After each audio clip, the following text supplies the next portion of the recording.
Maria, oh Maria, oh Maria. ಸ್ಯಾಂಡಲ್ವುಡ್ನ evergreen classic cinema Akash ಮತ್ತೆ ತೆರೆಗೆ ಬಂದಿದೆ.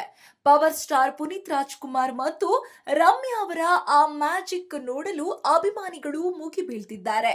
ರಾಜ್ಯಾದ್ಯಂತ ಇಂದು ಆಕಾಶ್ ಹಬ್ಬ ಶುರುವಾಗಿದೆ. ಈ ಸಂಭ್ರಮಕ್ಕೆ ಮತ್ತಷ್ಟು ಕಳೆ ತಂದಿದ್ದು ಸ್ಯಾಂಡಲ್ವುಡ್ ಕ್ವೀನ್ ರಮ್ಯಾ ಅವರ ಎಂಟ್ರಿ. ಸುಮಾರು ವರ್ಷಗಳ ನಂತರ ತನ್ನದೇ ಸಿನಿಮಾ ನೋಡಲು ರಮ್ಯಾ ಚಿತ್ರಮಂದಿರಕ್ಕೆ ಆಗಮಿಸಿದ್ರು.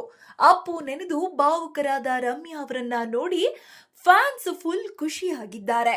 ಕೇವಲ ರಮ್ಯಾ ಮಾತ್ರವಲ್ಲ, ಅಪ್ಪು ಅವರನ್ನ ಸ್ಕ್ರೀನ್ ಮೇಲೆ ನೋಡಲು ರಾಘವೇಂದ್ರ ರಾಜ್ಕುಮಾರ್ ಮತ್ತು ಯುವ ನಟ ವಿನಯ್ ರಾಜ್ಕುಮಾರ್ ಕೂಡ ಬಂದಿದ್ರು.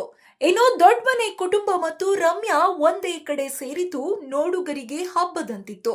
2005ರಲ್ಲಿ ರಿಲೀಸ್ ಆಗಿದ್ದ ಈ ಸಿನಿಮಾ ಇಂದಿಗೂ ಅಷ್ಟೇ ಫ್ರೆಶ್ ಆಗಿದೆ. ಆಹಾ, ಎಂತ ಆ ದಿನಗಳು ಅಂತ ಅಪ್ಪು ಅಭಿಮಾನಿಗಳು ಶಿಳ್ಳಿ ಚಪ್ಪಾಳೆಗಳ ಮೂಲಕ ಸಂಭ್ರಮಿಸುತ್ತಿದ್ದಾರೆ. ಹಳೆಯ ನೆನಪುಗಳು ಮರುಕಳಿಸುತ್ತಿವೆ. ಮತ್ತೆ ಆಕಾಶ ಸಿನಿಮಾವನ್ನ ಥಿಯೇಟರ್ ಅಲ್ಲಿ ನೋಡೋ ಮಜಾನೇ ಬೇರೆ. ನೀವು ಆಕಾಶ ಸಿನಿಮಾ ನೋಡಲು ಥಿಯೇಟರ್ಗೆ ಹೋಗ್ತಿದ್ದೀರಾ?